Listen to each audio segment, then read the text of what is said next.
KSW.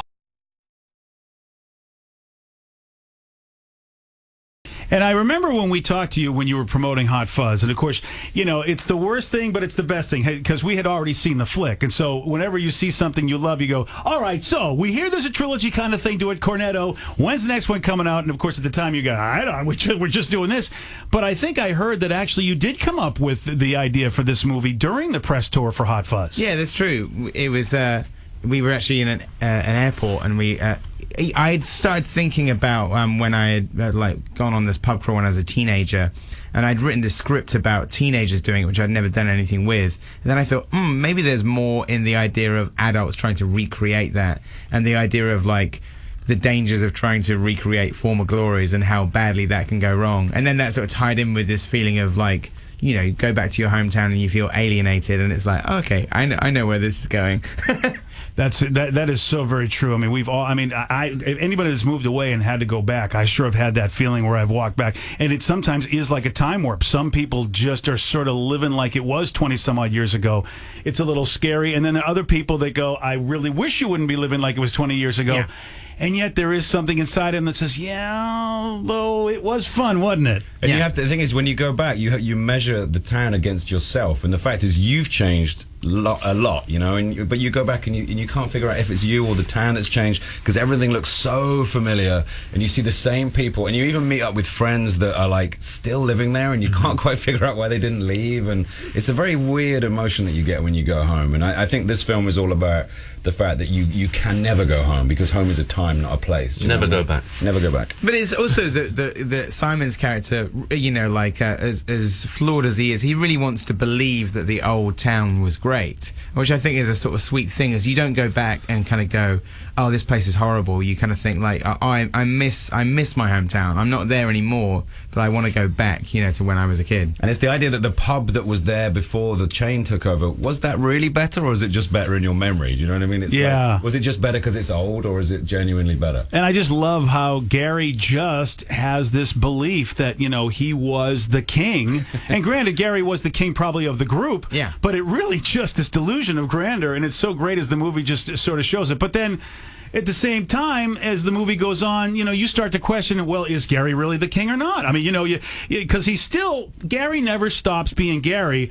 And it was great to see, like, Nick, your character, I mean, you fought the whole, I don't even want to be around Gary, I don't want to be near Gary, the entire time. And you, out of everybody, seem to really have your life together more than anybody else, your character. Yeah, you know, my character is the partner of a very successful law firm. But, you know, as you find out later on in the film that there's something going on in my life too, which means I'm fairly vulnerable to Gary's charms. And yeah, we cannot help ourselves. And, you know, this is the first time this has ever happened, and I dig it because, Simon, you and I have talked about spoilers before, and whenever we were on, you know, you and I both just enjoy seeing a movie fresh. You're very good with those. And, Edgar, we got a little slip, and it was a personalized slip from you. I love that. I still have it. And it's so nice to know that, you know, you are also in that camp, because, man, you know, in this age, everybody wants to know everything, and then they don't like something as much because they know everything. Yeah, I think, you know, the trailer shows enough to kind of like get people excited in terms of like, oh, there's going to be some crazy action and special effects in this movie. But there's a lot of surprises still to come.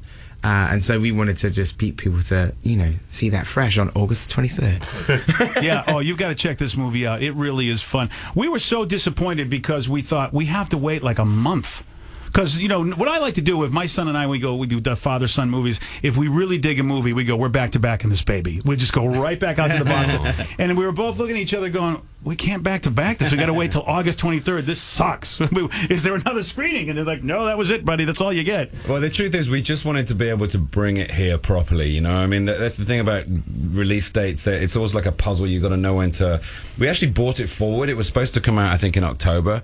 But we brought it forward, and, you know, the three of us love to come out here and come see you guys and sort of bring it, rather than it just come out while we were doing stuff elsewhere. So that extra month is to give us the time to deliver it it to you in a nice parcel of chat and talk. Yeah, definitely, and I'm glad you did, man.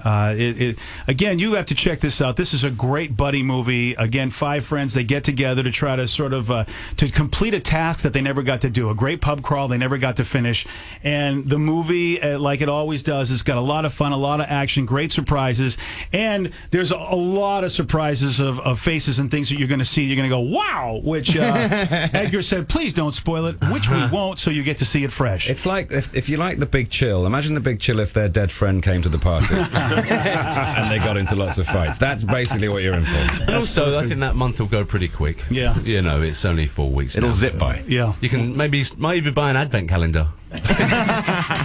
Or one of those Christmas calendars where you get the little chocolate. Like you could get little chocolate liqueurs, you know. Yeah, exactly. There you I go. got even better. I never got those. You can There you eat go. 25 chocolate punches. There you go. Well, guys, again, it's always great to see you. Edgar, another great movie. Simon and Nick, man, you know what? I don't care what you guys do. You could put out a public service announcement about mud. I don't care. I just love to watch you guys. That's out in 2 weeks.